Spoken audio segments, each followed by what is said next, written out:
दुनिया रे जेते प्रकार भी शाग अच्छी मत सब बेले शाग आगे माछ बिका लगे क्या क्या शाग भजा खाया को भल लगे शागर कौन सी रेसिपी हो खाया को भल लगे मत कमेंट निश्चिंत जनइबे।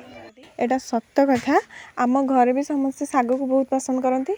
सप्ताह 2-4 दिन तो शाग ही होता है आमर। सकाल सकाल बो जाकि कौटू शाग नहीं आसला ये शाग कह गले मुझे आगुरी खाइनी बो यार ना कौन नहका शाग बोली कहला तो शाग को प्रथम बो भल भाव धोईदेला। ये शाग को भाजवा आगुरी शागर कौन सी रेसिपी करिया आगुरी आपको प्रथम घंटे कि आधा घंटा आगुरी धोईकी रखा निहाती दरकार। शाग धोईकी देखे तो घरे कंचा लंका किसी नाला गाँव रे घरे करिकी किसी अभाव रहेनी और ये कंचा लंका ये सामान्य किसी जिनस बारी सहज मिल जाए आता बारी तो दूर कथा आम बारी मुझे चाष कर तेणु बारिकी गली फटाफट किसी कंचा लंका फ्रेश तोड़िकी आनली।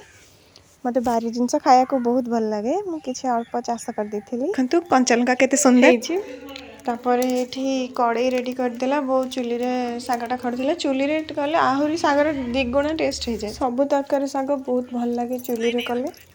तो ये बो कड़ई गरम करके किसी शुक्ला मसला देदेला तापर पियाज कंचा लंका जो काटिक रखा देदेला। ये शाग भजापी अल्प पियाज को भाजबे बेसी कड़क भजा करेंगे।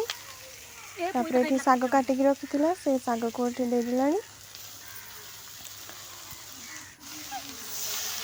शाग को भल भाव उल्टेब तापर किसी लुण देव शागर आपे आपे पानी मार शाग बहुत समय लगे रांधापी 5-2 मिनिट लगी था मत सब शाग रांधा चुली सत कथा ट्रू।